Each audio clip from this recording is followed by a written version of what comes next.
5 seconds. I have put you to the inconvenience of coming all the way to Delhi in this season, but I am sure that in view of the importance of the subject we are going to discuss in this conference and the outcome of the results that we expect, you will not regret your having come to the capital. As you are aware, the Government of India have started several schemes for youth welfare. Something has already been achieved within a short time, but a great deal still remains to be done in the field of games and sports. Sports and games have a very important role to play in the building up of a healthy nation, but we cannot say that they are playing that role in our country effectively at all. It is against this background that I have invited you today to consider the steps to be taken to improve the existing state of affairs. I have not put before you any fixed agenda, as I would like you to raise whatever points you may consider specially significant. It will not be possible for the conference to go into details, and we can perhaps leave that to a smaller committee which may be set up to advise the government from time to time on all matters relating to this subject. Here we can usefully confine ourselves to a discussion of the main questions.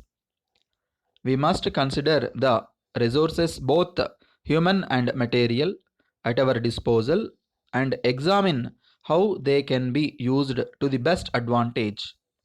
I have no reason to believe that our human material is in any way inferior to that of any other country, but we must find effective means for its mobilization and training.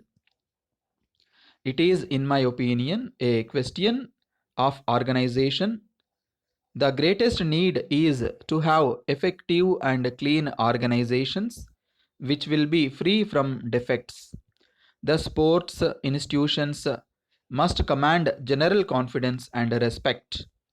They must therefore be not merely good but also appear to be good, so that their leadership is accepted and the largest members come into the fold of sports. We must draw into sports leaders and organizers who are really interested in sports and remove those who simply seek personal advantage. In this connection, I would like to stress another point.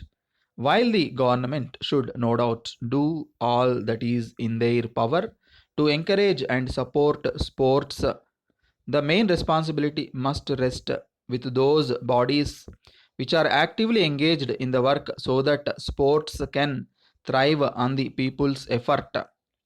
A very important part of the problem of organization is the provision of coaching and training facilities. I know that certain coaching schemes were taken up in the past. Unfortunately, they were few and insufficient. It is not enough that some hurried coaching arrangement is made for a particular competitive event. It fails to produce the desired results and places wrong emphasis on competition. What is mainly needed is not only success in competition but the building up of a nation physically fit and filled with the spirit of sportsmanship. Therefore, special coaching should be based on wide playing facilities and training arrangements from the stage of primary school itself.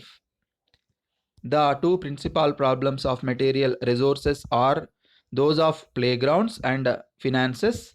Here also, it is the duty of the government to give the maximum help possible. But I must again emphasize that we should not rely only on government help. The various sports councils must always find all ways and means of making themselves strong financially by their hard work. In other words, they must try to stand on their own legs and look to the government to supplement their income. I have placed before you some of my own thoughts on the subject.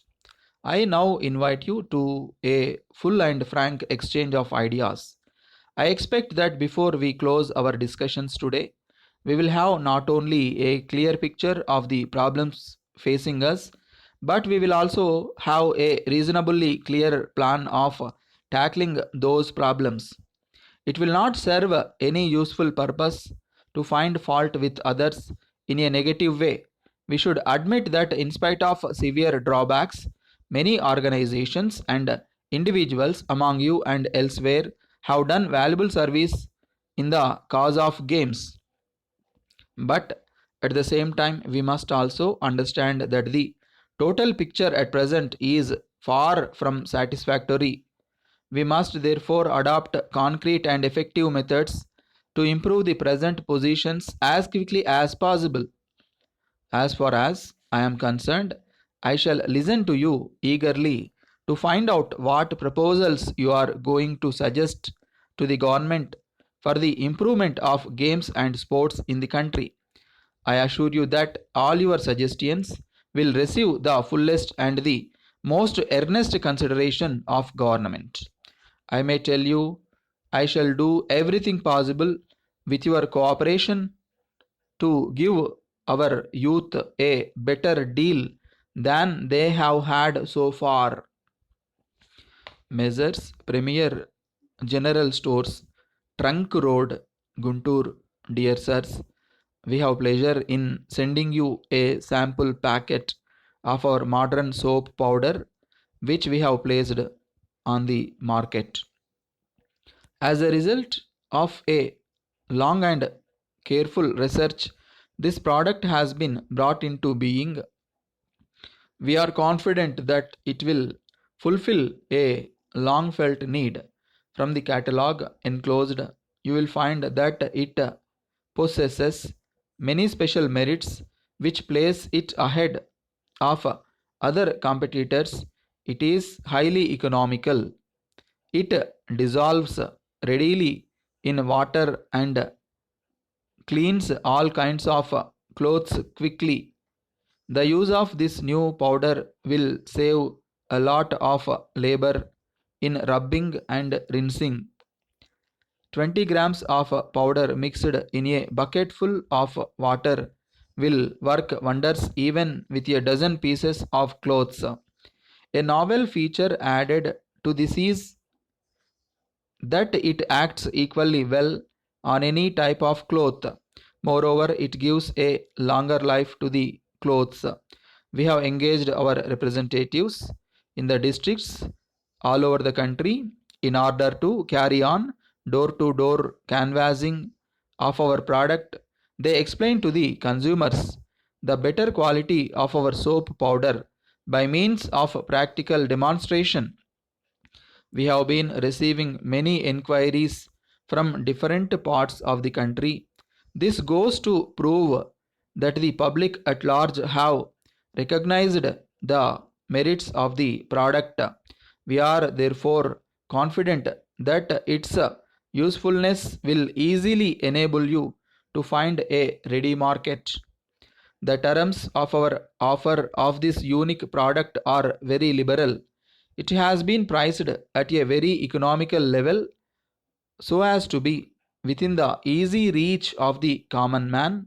We offer a 15% discount with 30 days credit on all purchases above 1000 rupees.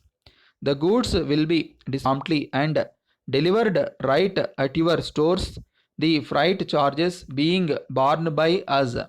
We now request you to consider our offer, keeping in view the favorable terms. We shall be highly obliged if you could send your order as early as possible, and we assure you that the same will receive our immediate and best personal attention. Thanking you, yours faithfully, Calcutta Soap Works.